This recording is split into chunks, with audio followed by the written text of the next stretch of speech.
तो अब हम लोग अगर इस डायरेक्शन में वेलोसिटी है तो इमेज का वेलोसिटी किधर होगा ये सोच करके बता सकते हैं। भाई ऑब्जेक्ट अगर ऐसे रहता है तो इमेज ऐसे बनता है, अगर कोई ऑब्जेक्ट इधर के तरफ जा रहा है तो इमेज को इधर के तरफ जाना चाहिए। फॉर्मूला इसका हम लोग यूज करेंगे मैग्निफिकेशन वाला। मैग्निफिकेशन का फॉर्मूला होता है height of image by height of object. ये जो हाइट लेते हैं ये लेटरल मैग्निफिकेशन होता है। तीन तरह का मैग्निफिकेशन है, इसमें लेटरल मैग्निफिकेशन का फॉर्मूला केवल डिराइव किए थे, जिसका डेफिनेशन है height of image by height of object. ये हाइट ऑफ इमेज किस डायरेक्शन में है, प्रिंसिपल एक्सिस के परपेंडिकुलर, और हाइट ऑफ ऑब्जेक्ट किस डायरेक्शन में है, प्रिंसिपल एक्सिस के perpendicular. Height of image magnification height of object, इसको डिफरेंशिएट करिए, D height of image by D T, M को बाहर ले लीजिए, D height of object by D T. M बाहर क्यों हो गया, क्योंकि अगर ऑब्जेक्ट यहां पर है 30 सेंटीमीटर पर और कुछ देर के बाद ऑब्जेक्ट यहां चला है तो इसका भी डिस्टेंस आप क्या कहेंगे, 30 सेंटीमीटर।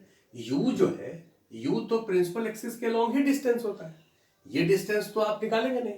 अगर ये ऑब्जेक्ट कुछ देर के बाद यहां चला है, तुमसे पूछे ये एक पॉइंट ऑब्जेक्ट है, बताओ इससे डिस्टेंस कितना है, तो डिस्टेंस जो हम लोग लिखते हैं वो प्रिंसिपल एक्सिस के लॉन्ग लिखते हैं। उसी तरह से इसका इमेज, अगर ऑब्जेक्ट यहां है तो इमेज यहां बनेगा, ऑब्जेक्ट यहां है तो इमेज इसका यहां बनेगा, ऑब्जेक्ट यहां है तो इमेज इसका यहां बनेगा। अब पूछे इस इमेज अगर यहां है तो बताओ डिस्टेंस कितना है, तो ये डिस्टेंस तो आप नहीं कहेंगे, डिस्टेंस तो ये आप कहेंगे, क्योंकि v जो होता है वो प्रिंसिपल एक्सिस के लॉन्ग डिस्टेंस होता है। और मैग्निफिकेशन चूंकि v बाय u होता है तो v और u तो चेंज कर नहीं रहा है, इसलिए मैग्निफिकेशन कांस्टेंट होगा। ये बाहर आ गया, बात समझ आया। D H I by D T, H I क्या है, इमेज का हाइट, सॉरी इमेज का हाइट, तो इमेज का हाइट निकालना है। ये हाइट किसके अलोंग है, प्रिंसिपल एक्सिस के परपेंडिकुलर, प्रिंसिपल एक्सिस के परपेंडिकुलर। तो इसको हम लोग कह सकते हैं velocity of image with respect to lens in Y direction, क्योंकि अभी प्रिंसिपल एक्सिस एक्स डायरेक्शन में है और ये जो हाइट लिखते हैं वो हम लोग प्रिंसिपल एक्सिस के परपेंडिकुलर लिखते हैं, मतलब वाई डायरेक्शन में लिखते हैं। और विथ रिस्पेक्ट टू लेंस क्यों कहें, क्योंकि ये जो हाइट है वो प्रिंसिपल एक्सिस से लेते हैं। अगर लेंस यहां है तो उसका प्रिंसिपल एक्सिस ये है, अगर लेंस यहां पर हो जाए तो उसका प्रिंसिपल एक्सिस ये हो जाएगा, प्रिंसिपल एक्सिस चेंज कर जाएगा।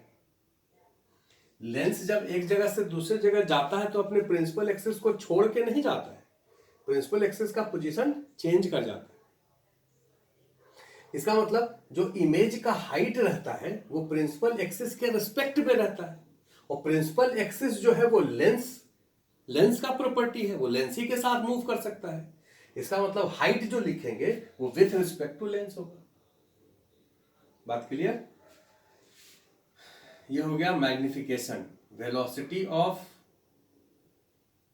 Object with respect to lens in Y direction.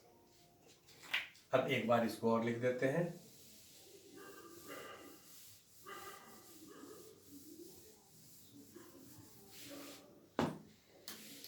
ये हो गया velocity of image in Y direction minus velocity of lens in Y direction, magnification velocity of object in Y direction, velocity of lens in Y direction, velocity of image in Y direction ये निकालना है, छोड़ दीजिए।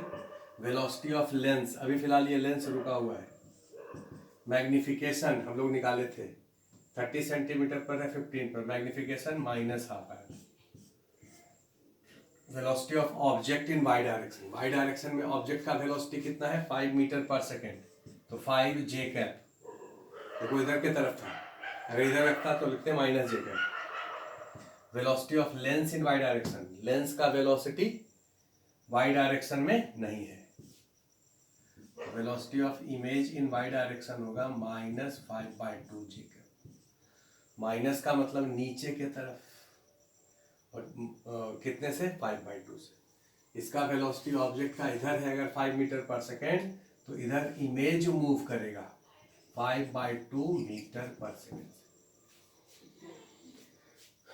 तो जब principal axis के along velocity निकालना है तो हम लोग इस वाले फॉर्मूला को डिफरेंशिएट करेंगे, और अगर प्रिंसिपल एक्सिस के परपेंडिकुलर निकालना है तो magnification is equal to height of image by height of object. इसको इधर ला करके इस हाइट को डिफरेंशिएट करेंगे। ऑब्वियस सी बात है, आप मैकेनिक्स पढ़े हैं भैया, जिस डायरेक्शन में वेलोसिटी निकालना है उस डायरेक्शन के डिस्टेंस को डिफरेंशिएट करते हैं। तो इधर के तरफ अगर आप डिस्टेंस पता कर ले तो उसको डिफरेंशिएट करेंगे तो इधर की तरफ वेलोसिटी होगी। तो चलिए इसको भी लिख लीजिए। इसको लिखने के बाद आप एक क्वेश्चन को अटेम्प्ट करेंगे, और क्वेश्चन ये है, थर्ड क्वेश्चन। पहले जरा क्वेश्चन समझ लो तब लिखना शुरू करना। क्वेश्चन ये है कि ये एक ऑब्जेक्ट है, जरा इसको अटेम्प्ट करो। ये एक ऑब्जेक्ट है जिसका वेलोसिटी, जिसका डिस्टेंस यहाँ से 30 सेंटीमीटर है, इसका वेलोसिटी इस डायरेक्शन में है 5 मीटर पर सेकेंड, प्रिंसिपल एक्सिस से 37 डिग्री पर, और ये जो लेंस है इसका वेलोसिटी इस डायरेक्शन में है 10 मीटर पर सेकेंड, और ये एंगल है 53 degree. This is velocity of lens and this is velocity of object। Direction velocity का दिया हुआ है, मैग्नीट्यूड यहां लिखा हुआ है, सिचुएशन सेम है, ऑब्जेक्ट यहां पर है 30 पर और इधर की तरफ वेलोसिटी दिए। उस समय लेंस का वेलोसिटी ये था, तो बताओ कि इमेज का वेलोसिटी क्या होगा। फिर से क्वेश्चन वही है, find velocity of image. Question अब ये है, इस क्वेश्चन को आप अटेम्प्ट करिए फटाफट। तब तक हम जरा भोजन ग्रहण करके आते हैं, खाना खा लेते हैं, फिर इस क्वेश्चन को डिस्कस करते हैं।